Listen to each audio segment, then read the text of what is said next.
Hello, everybody. This is Top 3. This is Marcia O'Connor, CEO and founder of the O'Connor Group.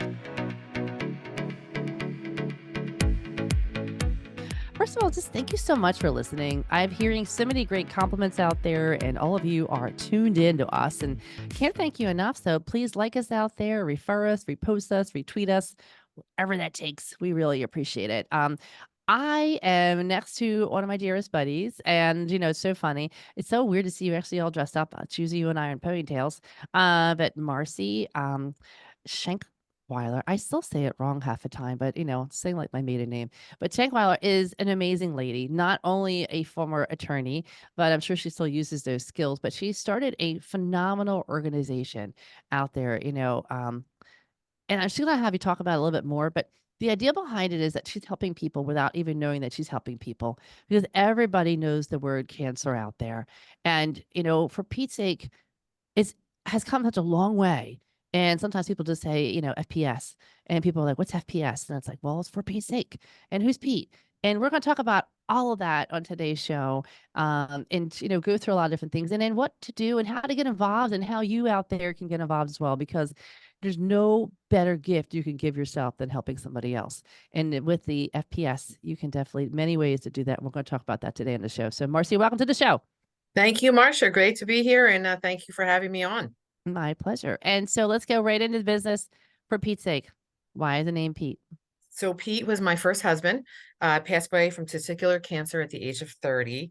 And our friends had a beef and beer for us during his illness. And we took the cash from that because we didn't have any cash. We were young and just starting off. And we went away during his illness. And we came back after that time away, which was really exceptional and transformational in the sense that we knew the severity of his illness. We knew what was in store for us when we were going to return home. But we also knew that we got married on purpose. We loved one another. Cancer can take away a lot, but it can't take away, the love that two people Nope. share. And we celebrated that on Great. the time that we went away. And that was really the crux for Pete's sake. Before he passed away, he said, "Marci, I think you really should be able to provide this gift of time, this gift of respite for other families who are facing cancer." So he really put it in motion before he died, and sat there in the funeral home and thought about his obituary, and he gave me very, very strict instructions to put it in his obituary notice, along with his love for the Philadelphia Eagles and Philadelphia Phillies. Of So, course. of course, right? And we did it. My mom and I and my family members and Pete's family, we put it in, and we haven't looked back. So, 24 And years ago.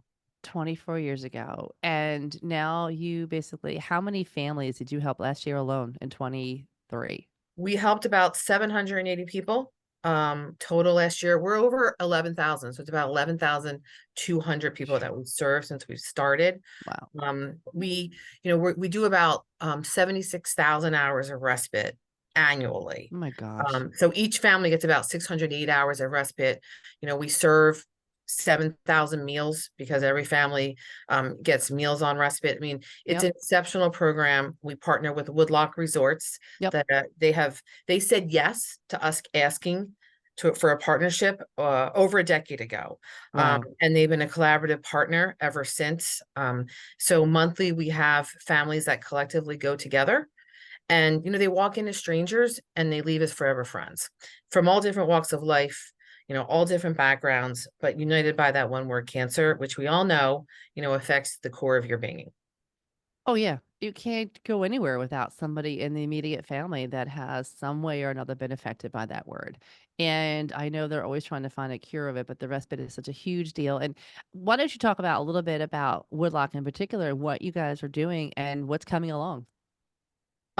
So we have worked with Woodlock, and we've really tailored that program now with a lot of data behind it. So, we work with the American Psychosocial Oncological Society, Hmm.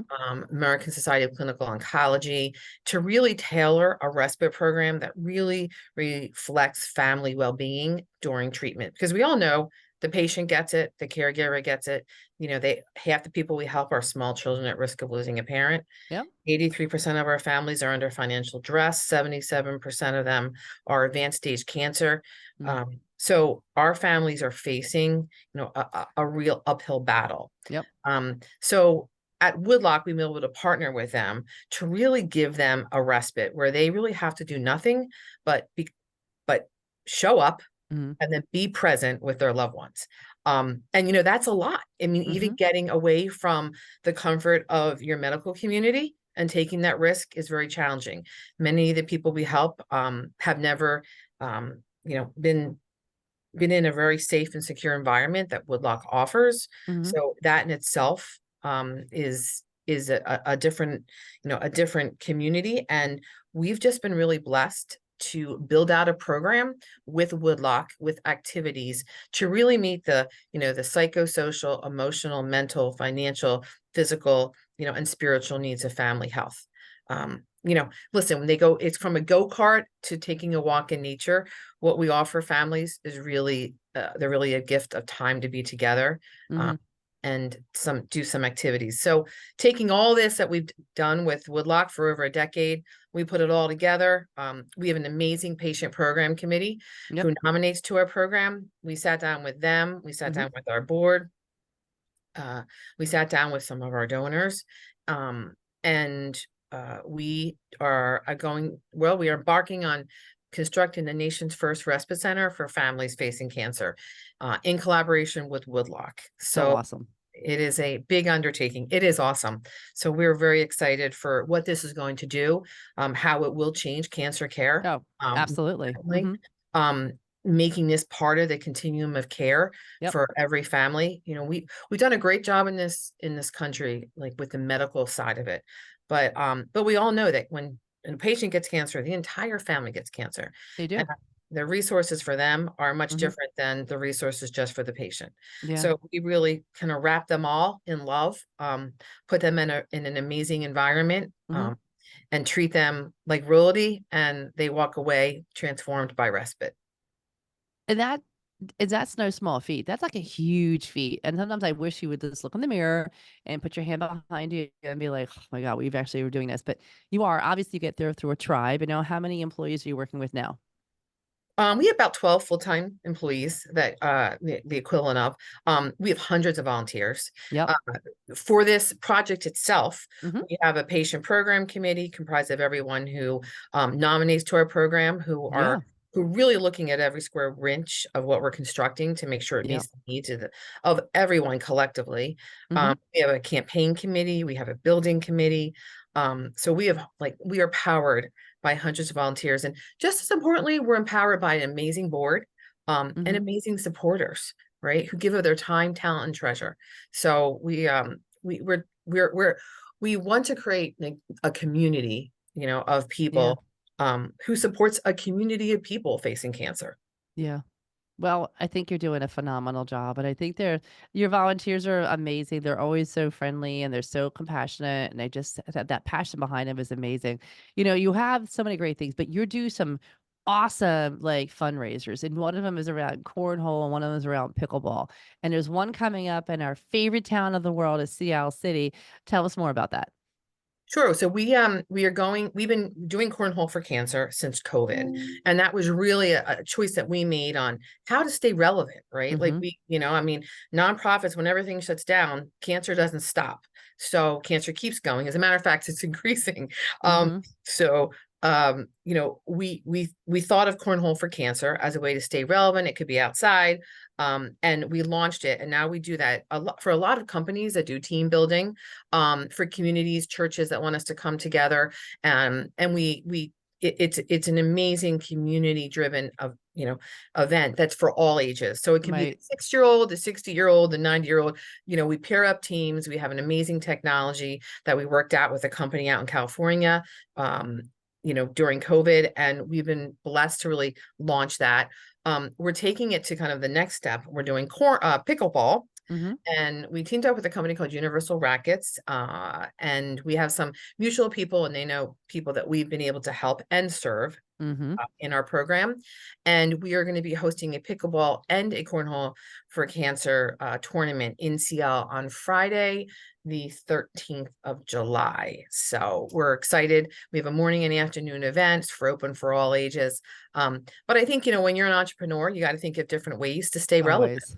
and And and you're doing on pickleball. Friday the 13th, so it's definitely gonna be a lucky day. Well, I Um was just thinking that. I was like, as I said it, I was like, did we realize it was Friday the 13th?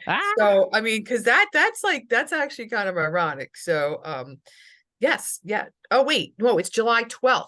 Oh, Friday, July 12th. July 12th. Oh, okay. I'm saying for the 13th. I'm That's like, good. wait, Also, Friday, like, July wow. 12th. Hey, I'll still So, remember it either way, and I'm gonna be in it because we love Sea Isle, so I can't wait to sign my team up, and, they love when I do that. They're like, "Where am I going? What am I doing?" And so pickleball is definitely the rage. It's so much fun, but I love this idea behind it. How can people like, if they're hearing this show, how can people reach out and help you?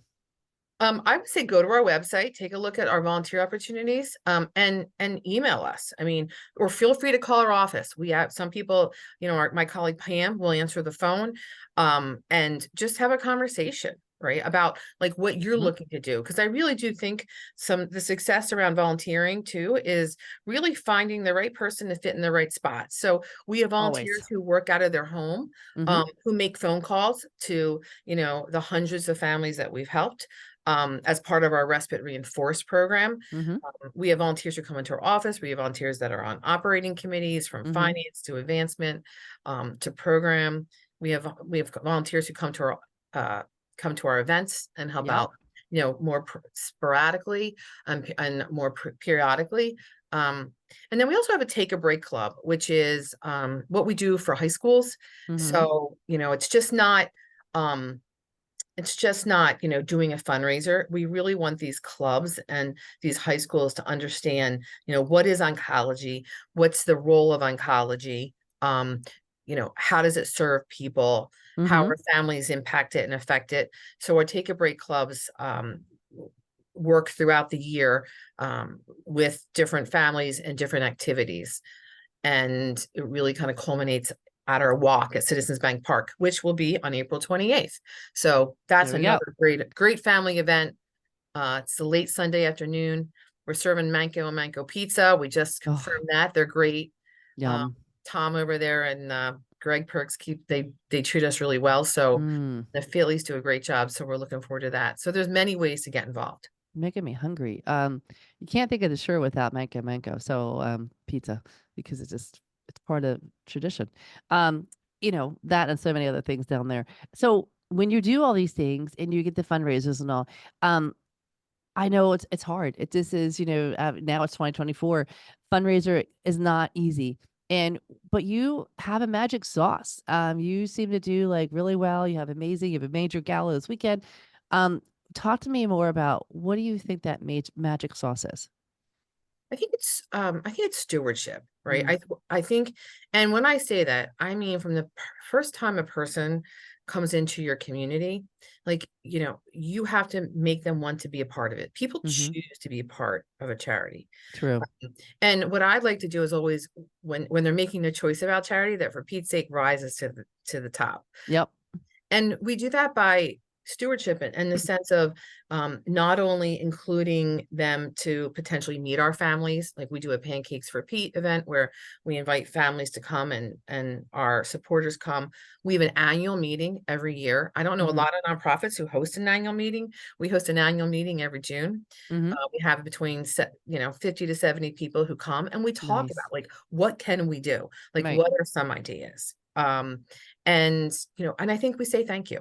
Mm-hmm. That's the most important part, is showing gratitude.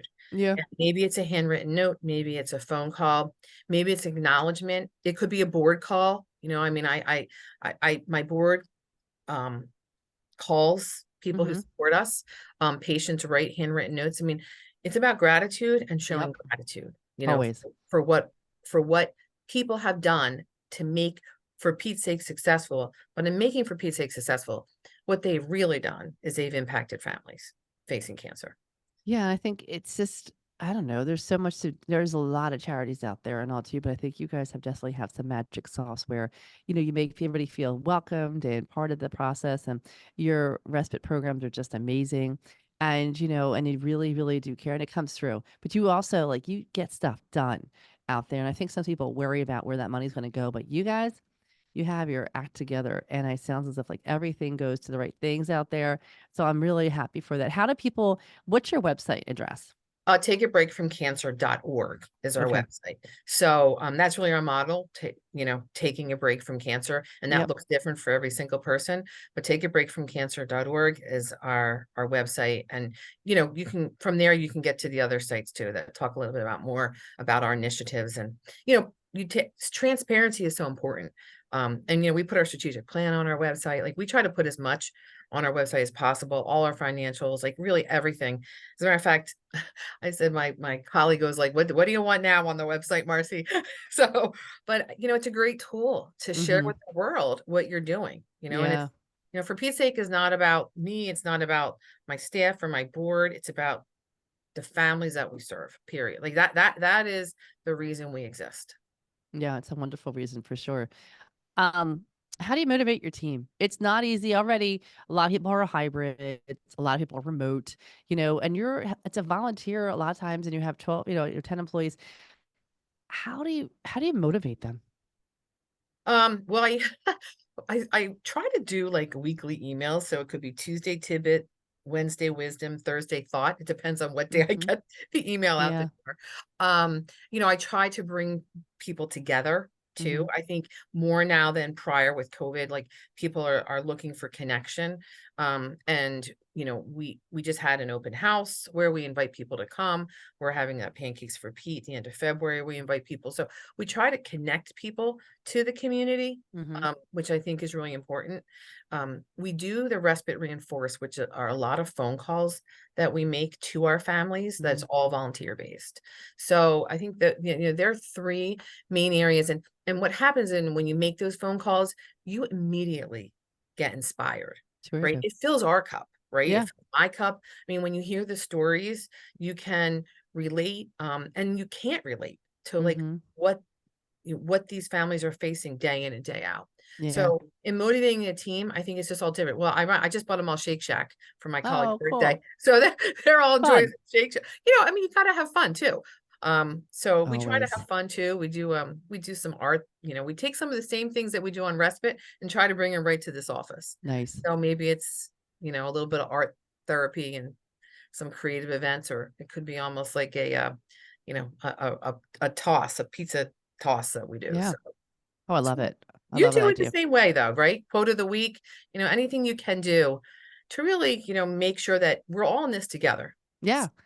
You have to. We had crock-pot lunch today, and we had a lot of people show up, and they bring their foods, and, even though it's supposed to be, like, homemade, but, hey, I cheated today. I had to go to Wegmans because I was late night last night, and but it's so fun to see everybody and how you doing, and we laugh, and we had one of our girls send in Chick-fil-A, and she's in Arizona, and, because she couldn't be here in person, and she said, "I'll send you Chick-fil-A," and then I sent a picture about how there were only like 2 pieces left, and I said, "Hey, next time, send us more," and, because we we ate so much Chick-fil-A for lunch today, and, um, and it was just so cool to see everybody get really involved, with that because I don't know if people are ever going to be in the office every day all the time. I think people like their freedom, but they do miss seeing each other. And they do that isolation stuff is going to be really our weakness if we don't do something about it. And so I preach about this a lot, but I do think, with nonprofits, it's not only motivating people, but it's keeping them excited and being part of the group because it's when you see people every day, you can pat them on the back, how you doing?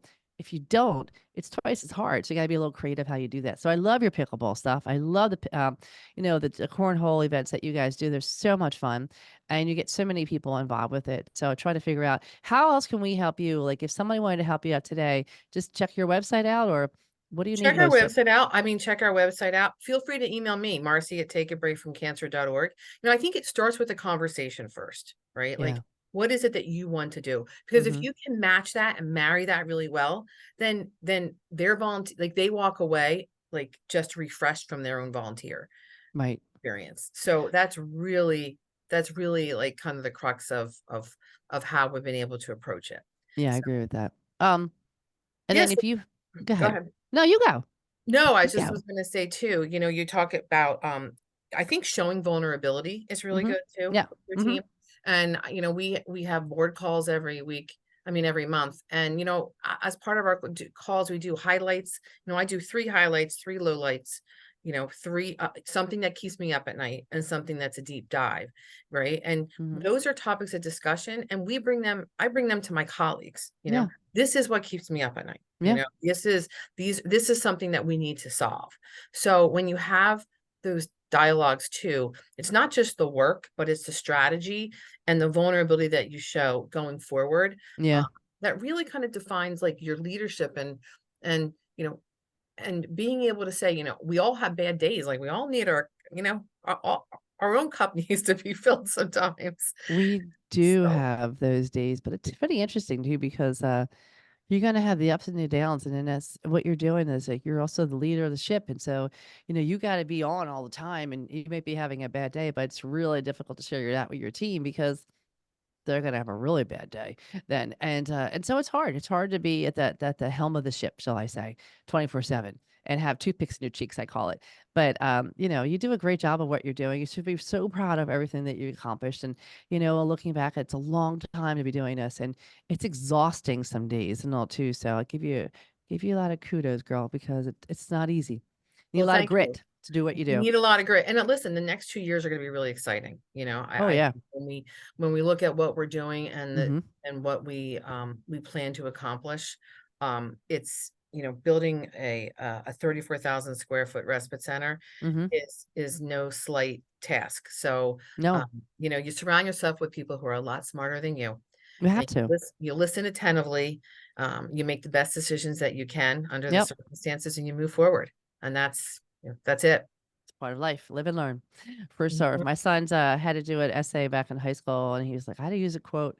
He's like, "You know what I use, mom?" I'm like, "Live and learn," and he's like, "Yep, because you say it all the time to me." And I said, "Well, you do. Every time you do, you mess up, you learn from it. So you live and learn." Mm. And I mean, otherwise, why is fun? It's life is no fun if you're not learning from it. So for sure. Um, and then my last thing, what's that one piece of advice? So many entrepreneurs listen to this and just like, oh my God, can I do this? And so many are probably thinking, can I start up a nonprofit and help others? What's that like one word they need to do this? Uh, Probably, well, faith in yourself that it can get done.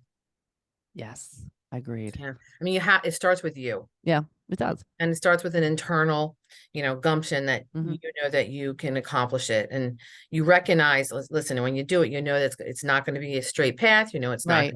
Everything's not going to go as smoothly as planned. There's going to Nope. be bumps. But you don't know, really kind of what a valley looks like un, until you're at the top of a hill. And then you can look back and say, wow, right? Like you learn, and it's up, down. Um, and ultimately, when you cross one finish line, you're starting the next. Yes, always. And it's so funny, but that's what you do. And you're constantly out there like, okay, what's going on? What's going on? What's going on? And gosh, you gotta believe because there are gonna be days when I always tell people, like, there's gonna be these little moths that come in you, and they're gonna go to the light of like, "Come on board, and we're gonna offer you this," I'm like, "Stick to your goal." Like, "No, no, stay away from those lights, and focus on your vision because it sounds good, smells good, looks good, but after a year, you're like, oh gosh darn it, why did I do that? I really wanted to do this. I should have stuck to it." You know what I mean? So it's so interesting about that. It's just so crazy And, stuff, I but know you're an accountant too, like, and I was a tax attorney, right? I mean, yeah, you have to look at numbers. I mean, you have to look at trends. You have to be studious in yeah. your own study of your business, because that's really important too. And I think that's sometimes that's an easy thing to overlook. Yeah. Oh god, yeah. And I don't think people see that, but you gotta believe. And you gotta be like, you gotta keep in mind it's a marathon, not a sprint, because it's not gonna come overnight. And it doesn't like I mean, I love when people start a company, when the first year I'm gonna be doing this, and you're like, okay, well, I wish you well. I hope you do. But give yourself a little bit of credit and some time there because it's a gradual climb and people don't always understand that, but it's so gradual. and you have to be okay with it, you know? We do. Crazy. So one thing that we do, when we first started, we found the standards of accreditation, the PANO Standards of Excellence, which is Pennsylvania Association Nonprofit Organizations, has an accreditation program that's amazing. It Mhm. takes you through about 60 areas of nonprofit performance and excellence that really need to be delved into. And Wow. we did that back in 2005. We started the process. In 2007, we received our accreditation, Mhm. and we get reaccredited every 5 years. But it's like the process of always wanting to strive towards excellence. Yeah.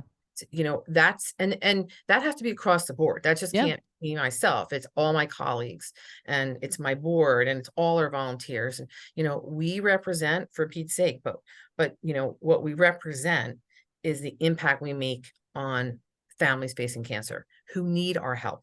Like, these Mhm. people need our help. No, Um, yeah. and that's a grave responsibility that I really try to impart on all those that are a part of our organization.